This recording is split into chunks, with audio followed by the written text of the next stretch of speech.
ఈ Nagpur Vijayawada economic corridor లో భాగంగానే మన మంచిర్యాల నుంచి ఇటు వరంగల్ విజయవాడ వరకు కొత్త జాతీయ రహదారి నిర్మాణం చేపట్టడం జరుగుతుంది. దానికి మన మంచిర్యాల నుంచి వరంగల్ వరకు 108 కిలోమీటర్లు మొత్తము ఈ హైవేకి ఈ జాతీయ రహదారికి 6,100 కోట్ల రూపాయలు శాంక్షన్ అయింది. దీనికి ఇప్పటికే ల్యాండ్ అక్విజిషన్ అయిపోయింది. మన మంచిర్యాల నుంచి వరంగల్ వరకు పనులు కూడా ఇప్పటికే ప్రారంభమైంది. కొత్తగా మన మంచిర్యాల నుంచి లక్షట్పేట ధర్మపురి జగిత్యాల మీదుగా ఆర్మూర్కి 5,200 కోట్లతోటి కొత్త జాతీయ రహదారి, దానికి కూడా మొన్న కేంద్ర కేబినెట్ ఆమోదం తెలిపింది.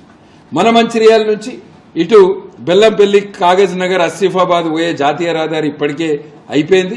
3,500 కోట్లతోటి కట్టిన ఈ జాతీయ రహదారిని నితిన్ గడ్కరీ గారు దీన్ని శంకుస్థాపన కూడా చేయడం జరిగింది.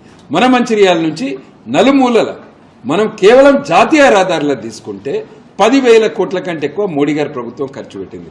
6,100 కోట్లు, 5,200 కోట్లు, 3,500 కోట్లు, అంటే దాదాపు 14,000 కోట్లు ఇవాళ మన మంచిర్యాల నుంచి పోయే జాతీయ రహదారులు.